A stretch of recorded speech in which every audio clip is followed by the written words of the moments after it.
लोकसभा चुनाव के लिए पहली बार एक मंच पर आएगा महागठबंधन। 25 फरवरी को पूर्णिया में चाचा भतीजे की रैली काफी अहम होने वाली है। लोकसभा चुनाव 2024 को लेकर बिहार महागठबंधन ने तैयारियां शुरू कर दी हैं। पूर्णिया के रंगभूमि मैदान में 25 फरवरी को महागठबंधन की बड़ी रैली का आयोजन होने वाला है। इसमें मुख्यमंत्री नीतीश कुमार, डिप्टी सीएम तेजस्वी यादव, पूर्व सीएम जीतन राम मांझी, कांग्रेस प्रदेश अध्यक्ष अखिलेश प्रसाद सिंह समेत अन्य नेता मौजूद रहेंगे। आरजेडी सुप्रीमो लालू प्रसाद यादव भी वीडियो कॉन्फ्रेंसिंग के जरिए रैली से जुड़ेंगे। महागठबंधन में विभिन्न मुद्दों को लेकर चल रहे घमासान के बीच पहली बार 2024 चुनाव के लिए सभी दलों के नेता एक मंच पर जुटने वाले हैं। ऐसे में इस रैली पर सभी की नजरें टिक गई हैं।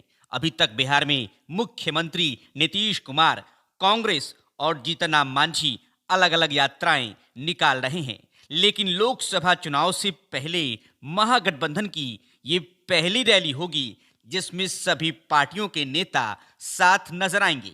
इसके लिए जोर शोर से तैयारियां की जा रही हैं। पूर्णिया में रैली करने के पीछे भी गठबंधन का एक खास मकसद है।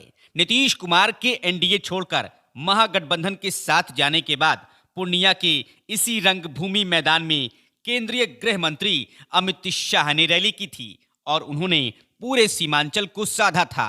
सीमांचल क्षेत्र मुस्लिम बाहुल्य है, जिसमें पूर्णिया के अलावा किशनगंज, अररिया और कटिहार जिला आता है। इसलिए बीजेपी, आरजेडी, जेडीयू, कांग्रेस समेत अन्य पार्टियों की निगाहें यहीं पर टिकी हुई हैं। पूर्णिया में 25 फरवरी को होने वाली महागठबंधन की रैली में आरजेडी सुप्रीमो लालू प्रसाद यादव का भी भाषण कराने की तैयारी की जा रही है। किडनी ट्रांसप्लांट के बाद हाल ही में लालू सिंगापुर से भारत लौटे हैं और अभी दिल्ली में स्वास्थ्य लाभ ले रहे हैं। फिलहाल उनके बिहार आने का कोई प्लान नहीं है, मगर पूर्णिया रैली में वीडियो कॉन्फ्रेंसिंग से उन्हें जोड़ा जाएगा। इसे लेकर आरजेडी कार्यकर्ताओं में काफी उत्साह है। बिहार का सीमांचल क्षेत्र राजनीति के मकसद से कई मायनों में अहम है। इसकी सीमा पश्चिम बंगाल और झारखंड के साथ ही नेपाल से जुड़ी हुई है। बांग्लादेश बॉर्डर भी करीब है। यहाँ पर मुस्लिम आबादी ज्यादा है। एक जमाने में इस क्षेत्र में आरजेडी का दबदबा रहा था। हालांकि पिछले चुनाव में सीमांचल की 4 में से 3 लोकसभा सीटों पर एनडीए की जीत हुई थी, जबकि किशनगंज सीट कांग्रेस के खाते में गई थी। खास बात यह है कि इनमें से बीजेपी को सिर्फ एक सीट अररिया में ही जीत मिली थी, जबकि पूर्णिया और कटिहार में उसकी सहयोगी जेडीयू ने जीत दर्ज की थी। अब जेडीयू महागठबंधन में शामिल हो गई है। ऐसे में बीजेपी के सामने सीमांचल की 4 सीटें जीतना एक बड़ी चुनौती है।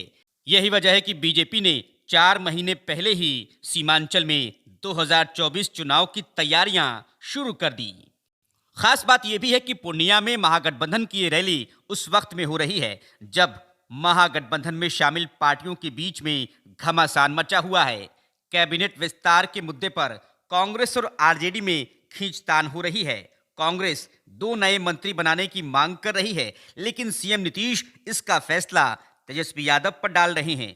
वहीं तेजस्वी कैबिनेट विस्तार की बात से इनकार कर रहे हैं। दूसरी ओर जेडीयू में उपेंद्र कुशवाहा सीएम नीतीश के खिलाफ मोर्चा खोले हुए हैं। वो आरजेडी से पार्टी की हुई डील को भी सार्वजनिक करने की मांग कर रहे हैं। उधर सीएम नीतीश के खिलाफ बयानबाजी करने वाले आरजेडी विधायक और पूर्व कृषि मंत्री सुधाकर सिंह पर अभी तक कोई कार्रवाई नहीं होने से जेडीयू नेताओं के सब्र का बांध टूट रहा है। हिंदुस्तानी अवाम मोर्चा के मुखिया जीतन राम मांझी भी शराबबंदी और अन्य मुद्दों को लेकर नीतीश सरकार पर हमलावर हैं। लोकसभा चुनाव 2024 में महागठबंधन के 7 दल आरजेडी, जेडीयू, कांग्रेस, हम, सीपीआई, सीपीएम और सीपीआईएमएल साथ मिलकर चुनाव लड़ेंगे। ऐसे में सीट बंटवारे को लेकर भारी माथापच्ची होने के आसार है। जीतन राम मांझी पहले ही किशनगंज लोकसभा सीट से हिंदुस्तानी अवाम मोर्चा के प्रत्याशी को उतारने का दावा ठोक चुके हैं, जबकि अभी ये सीट कांग्रेस के पास है। वहीं पूर्णिया और कटिहार में अभी जेडीयू के सांसद हैं, लेकिन इन दोनों सीटों पर उसके टिकट के लिए आरजेडी और कांग्रेस से खींचतान हो सकती है। हालांकि महागठबंधन में सीट बंटवारे का फॉर्मूला क्या होगा, ये तो चुनाव से कुछ महीने पहले ही पता चल पाएगा। बहरहाल महागठबंधन में अलग अलग मुद्दों को लेकर चल रहे घमासान के बीच पहली बार मिशन 2024 के लिए सभी पार्टियों के नेता एक मंच पर जुटने वाले हैं। ऐसे में इस रैली पर सभी की निगाहें टिकी हुई हैं। Bureau report, front Bihar.